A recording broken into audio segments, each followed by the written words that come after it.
ښکلی ژوند تېروه او موړ ژوند تېروه او په غریبۍ کې د باچاهۍ ژوند تېروه.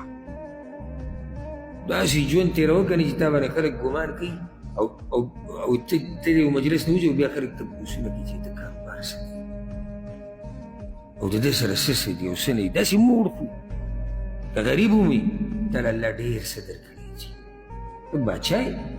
د روغ صحت ته دې وګوره، د اسلام ته وګوره، د عقیدې ته وګوره، د بچو ته وګوره، د سړیتوب ته دې وګوره، د ناسته پاسته چې ته په طریقه کې دي دا ټول نعمتونه دي. یوازې نعمت خو دا نه چې ریال او روپۍ او ځمکه او جایداد. مؤمن موړ خوی کوي.